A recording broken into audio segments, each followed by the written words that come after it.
Hey guys, I'm Jana Kramer. I'm 38 years old. I am a mother to two beautiful kids. I'm an actress, singer, podcaster, author, winemaker, and I live in Nashville, Tennessee. Being a mom is my everything. I always say I'm a good singer, I'm a good actress, I'm a good podcaster, but I'm a great mom, and I take a lot of pride in being a mom, and I take a lot of pride in being the best version of myself for my kids. I wanted to get a breast augmentation for a few reasons.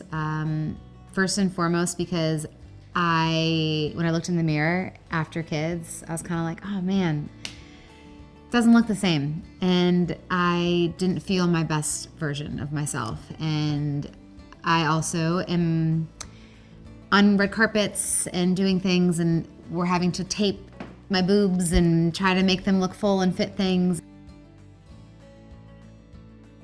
The process of getting my breast augmentation was a lot of research at first, just because I wanted to have all the knowledge and all the questions before I started sitting down with a surgeon. I met with a few, but then when I sat down with Dr. Unger, I was just like, yep, this is my doctor. He answered all my questions, and I just felt really confident in my decision. And I talked to other women that have had breast augmentations, and so that also helped me feel more confident in my decision. My first consultation with Dr. Unger was awesome. I mean, our relationship is really fun. He made me laugh. He made me feel comfortable. He filled me with a lot of knowledge. He answered all my questions, and I left there knowing exactly what I wanted to do. He told me that Natrelle Implants was the implants that he liked to use. He backed it up with research and showed me photos of them. And then also I was able to feel the implants. I was able to juggle them. I was able to do whatever he showed me. And I felt confident with everything he was telling me about Natrelle. And then also I just personally liked the feel too. So I was like, okay, we can put these in. So when I was talking to Dr. Unger about the look that I wanted, I told him I wanted to feel like myself, just with a little bit more pizzazz. Like I wanted to not go too big. I wanted it to not look like it wasn't me. And so he got that, he understood it, and that's why I went at the table. We talked about the size. We talked about, and I didn't want it super high, so we talked about getting the implant that was a little bit lower of a profile. But I loved him so much the day of surgery. I was like, all right, Dr. Unger, put in however much you want, because I trust you. Like, I know you're gonna do what's best for my body and my body type. It was really cool during Dr. Unger's appointment with him, because he was able to take photos of me and then go, okay, this is what you look like with 270 cc. This is what you look like with 280. This is what you look like with 290, 300. And it was cool to be like, okay, no, like that's a little bit too much. I'd like a little bit more than that. So it was really cool to kind of be like, oh wow, that's my body, like, and that's what my boobs could look like. So it was cool to have that. That vision got me excited for sure. You know, I feel like because I am very open about what I do in my life on social media, there were some concerns that came in because people have their own stories about their implants. And for me, again, I love to hear everyone's opinions, but then at the end of the day, I make my own opinion. My own decisions. But I took my concerns to my plastic surgeon. I said, hey, like, this person said this happened to them. You know, where's the science behind it? Can we talk about it? And so I had concerns, but then I talked to my plastic surgeon. 3 things that my surgeon advised me during recovery was not to lift anything over 10 pounds, not to get my heart rate over a certain amount, and to relax, which those 3 things are incredibly difficult for me to do. I had a tough time because it's very hard, first and foremost, for me to slow down. And so that was really tough for me, but I also enjoyed the time too, that I was able to just lay on the couch with the kids. And because my son was still in his crib, I ended up cutting the crib so I could open it and he could walk in. I also got him a little step thing so he could, climb into the bath. I made it possible that we could all kind of be on the same page. And every time he said up, I said, no, mama's boo-boos. And I have to wait a little bit. And so, I had to like hold mommy's hand. But then it was cool. Like we did it as a family, and it was us three.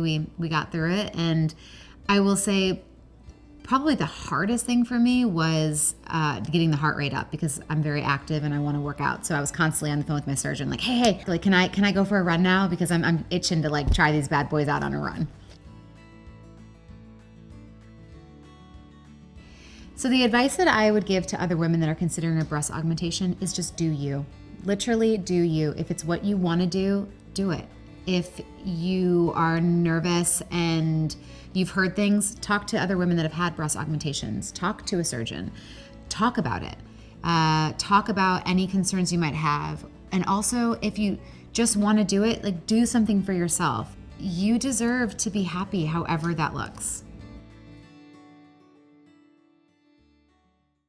Natrelle Breast Implants, important safety information and approved uses. Breast implants are not considered lifetime devices. The longer people have them, the greater the chances are that they will develop complications, some of which will require more surgery. Breast implants have been associated with the development of a cancer of the immune system called breast implant-associated anaplastic large cell lymphoma, BIA-ALCL. This cancer occurs more commonly in patients with textured breast implants than smooth implants, although rates are not well defined. Some patients have died from BIA-ALCL. Patients receiving breast implants have reported a variety of systemic symptoms, such as joint pain, muscle aches, confusion, chronic fatigue, autoimmune diseases, and others. Individual patient risk for developing these symptoms has not been well established. Some patients report complete resolution of symptoms when the implants are removed without replacement. Who can get breast implants? Natrelle breast implants are approved for the following: breast augmentation for women at least 22 years old for silicone-filled implants, and for women at least 18 years old for saline-filled implants. Breast augmentation includes primary breast augmentation to increase the breast size and revision surgery to correct or improve the result of a primary breast augmentation. Breast reconstruction. This includes primary breast reconstruction to replace breast tissue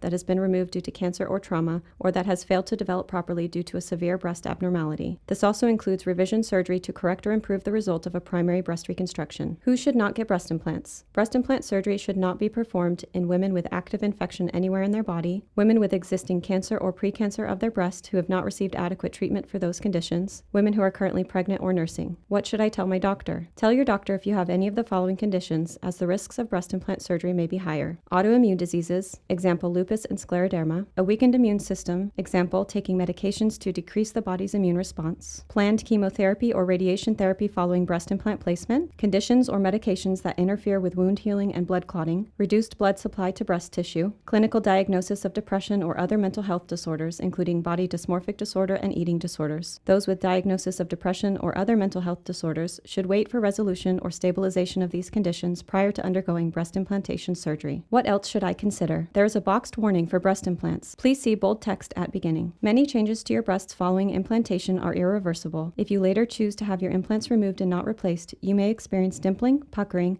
wrinkling, or other cosmetic changes, which may be permanent. Breast implantation is likely not a one-time surgery. The longer implants are in place, the greater the potential risk for complications. You will likely need additional surgeries on your breasts due to complications or unacceptable cosmetic results. Thus, you should also consider the complication rates for later revision surgery, since you may experience these risks in the future. Cancer treatments and surgery will affect the outcome and timing of breast reconstruction. Breast implants may affect your ability to breastfeed, either by reducing or eliminating milk production. Rupture of a silicone-filled breast implant is most often silent. Even if you have no symptoms, you should have your first ultrasound or MRI at 5 to 6 years after your initial implant surgery, and then every 2 to 3 years thereafter, regardless of whether your implants are for augmentation or reconstruction. If you have symptoms of or uncertain ultrasound results for breast implant rupture, an MRI is recommended. Additional imaging may be required depending on your medical history and status. The health consequences of a ruptured silicone gel-filled breast implant have not been fully established. Routine screening mammography for breast cancer will be more difficult, and implants may rupture during the procedure. Perform self-examination every month for cancer screening and ask your surgeon to help you distinguish the implant from your breast tissue.